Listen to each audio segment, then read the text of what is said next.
Hoy, karnuba, magmamanok, magrarabit, at mga nag-aalaga ng hayop. Nanay, tatay, lolo, lola, mga kaibigan, kapatid at mga interesado sa pagkahayupan. Tara na po at sama-sama nating pasyalan ang aming munting farm. Namnama di kamtu maawanan di pagyak sumagmamano abulan.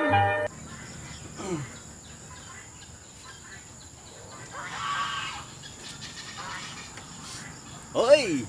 Good morning, Karuba. Gandang umaga po. Ngayon, pagbangon, papakain ulit ng mga alaga natin. Tapos tutuloy natin yung ginagawa nating gate. Wala ganito talaga. ECQ na naman.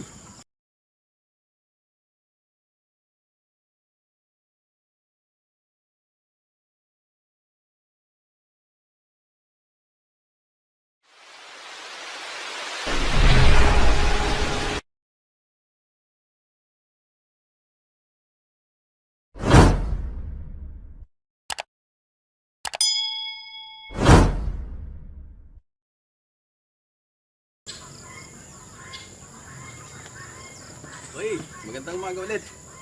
Mga karuba, mga kapitbahay, mga kaibigan. Ito, gagayak na naman tayo at magpapakain na naman tayo ng ating mga alaga. Tapos tutuloy natin yung ginagawa nating gate dahil hindi naman din tayo makalabas. Sarado yung mga mga bilihan or what. Dito lang tayo, ikot-ikot lang. Kahit butas-butas, sabi ko nga, kahit butas-butas yung mga damit natin, walang problema. Kakain din naman yung mga manok kahit butas-butas yung damit na nagpapakain sa kanila. Ganyan talaga ang buhay bukid. Buti na lang buhay pa tong sombrero galing ng Honolulu. Okay. So, ito. Pakain tayo ng ating mga alaga. Good morning ulit. At yun. Tignan nyo yung ating pupuntahan doon. Tapos meron din doon sa likod niya yung Bengala at saka yung Peking duck. Tapos tignan ko kung anong magagawa natin doon sa gate. Patapos na rin, kakabit ko na lang. Magandang umaga ulit. Samahan nyo ako na magpakain.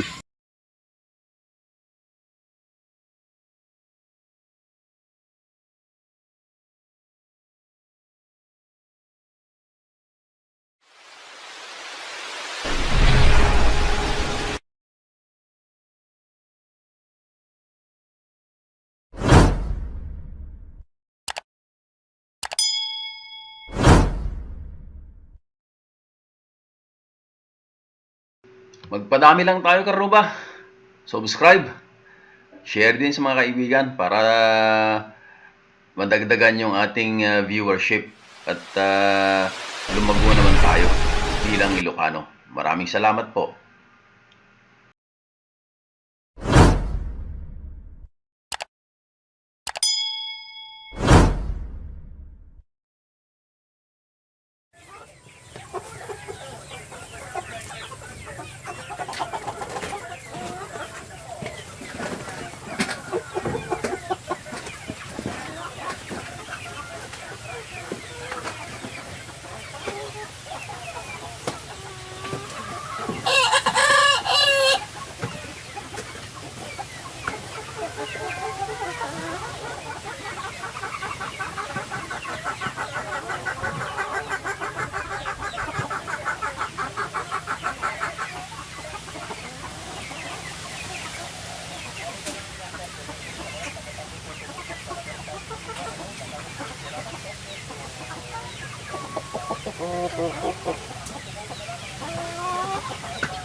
Yan, karuba.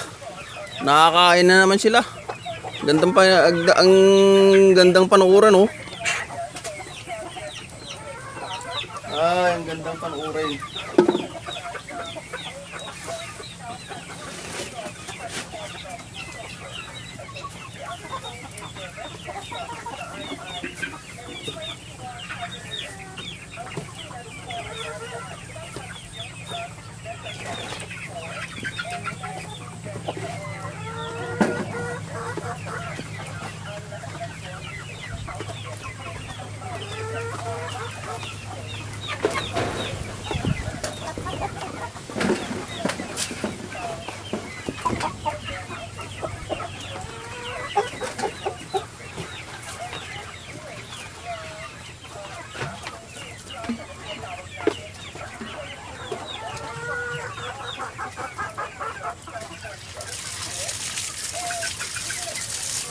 Oo nga po pala, mga karuba. Ngayon at nag-uulan, hindi naman po natin nagagamit yung mga AC natin. Ihanda na naman natin sila para sa bagong digmaan sa summer. So, yung mga gustong magpalinis, cleaning ng air conditioning, magpa-charge ng refrigerant o freon, installation of split type at saka yung mga window type air conditioning, retrofitting. Yung kaibigan po natin sa Pindig, nag-home service po sila. Si Kumpad Noel Clemente. Ito po yung number niya, 0912-628-3294. Sa mga gustong magpalinis ng kanilang AC, magpa-maintain ng kanilang AC, tawagan nyo lang po yung number na yan. Si Kumpad Noel Clemente. Mabait po yan at saka garantisado yung mga trabaho nila. Diyan po, around Pindig area, yung mga malalapit po sa Pindig, pwede po rin nilang puntahan. Tawagan lang po sila. Maraming salamat po.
share lang po.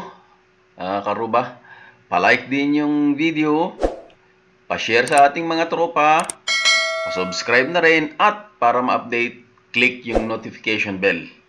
Maraming salamat, Karuba. So, eto, Karuba, dinala natin yung ibang mga manok sa bahay, wherein yung iba dito sa isang kulungan dito is yung laman halos kasing laki nila. Hindi naman din tayo nagwo-worry na magkakaroon ng hawaan ng kung ano. Wala naman pong problema kasi ito naman iisa din naman yung protocol natin sa bahay at saka dito. Ang pinagkaiba lang is mas crowded doon kaysa dito. So ito, mga karuba, ilalagay natin sila dito sa kulungan na to.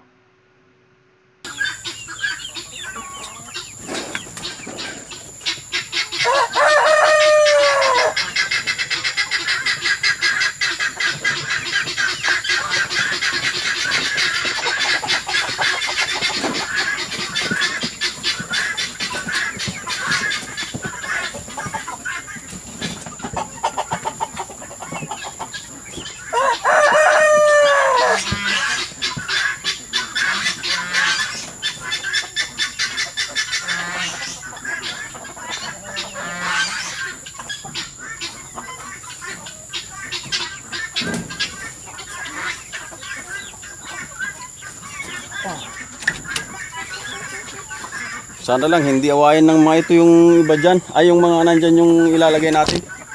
Although halos parehas lang din sila. I mean ng size. At saka yung iba kalahi lang din.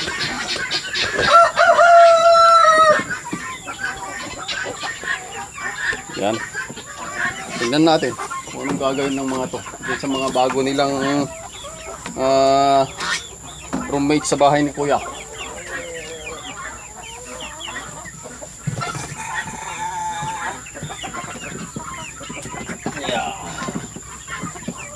Okay.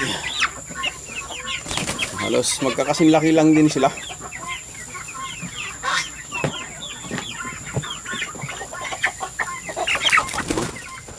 Sana hindi sila mag-away-away. Although hindi mo rin talaga maiwasan, may mga bully. Parang tao lang din. Kung sa tao may bully na tao, sa manok din meron din.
Nalagyan na natin. May takip. Una, para mixurin ng insecto. Wala na urat. Although dito naman sa farm, hindi naman ganun yung one. Ito yung advantage ng free range sa mga poultry houses na kan. Sa mga free range, kung may lang man, paunti-unti lang. Pero yung lang kasi na isang mga manukan ako wala. Kaya ayaw ko yung ganun poultry. So ito, may takap siya. Dito natin nilalagay yung ito.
Ito yung may bakan natin dito. Tapos pag magpapakain tayo, maglalagay tayo sa mga kainan nila. Ito yung gamit natin.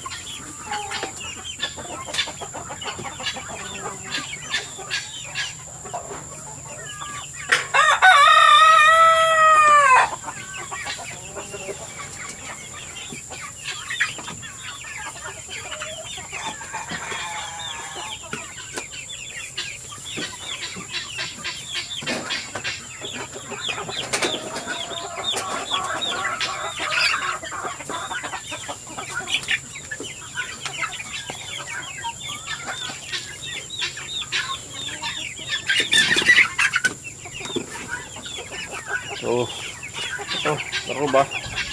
Mamaya, ibutin natin dito. Dito sa may gilid. Lalagyan ko lang ng pwede kong pagsabitan mamaya.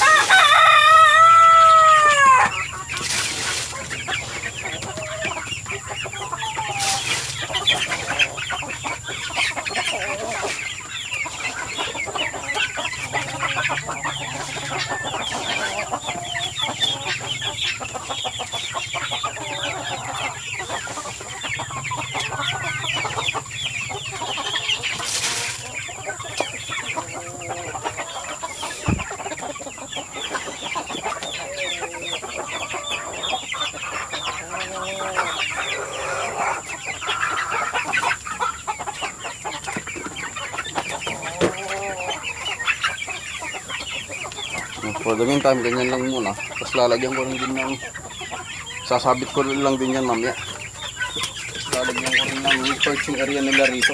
At konti lang.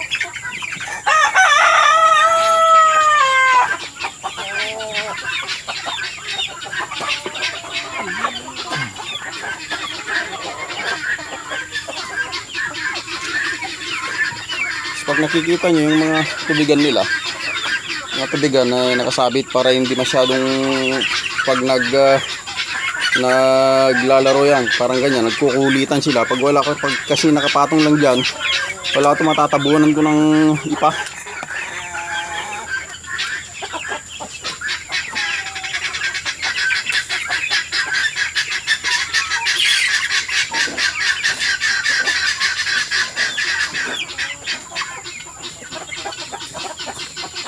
So pag nakita nyo itong mga Jersey Giants saka Buff or Pink natin, ito yung mga dinala natin dito dati na CC pa lang. Okay, so CC pa lang ito noon. Ano to? Oh, diba? Ang gagandanan nila. Sana magtuloy-tuloy na. Oh, ito. Yan yung mga 5 Buff Orpingtons natin.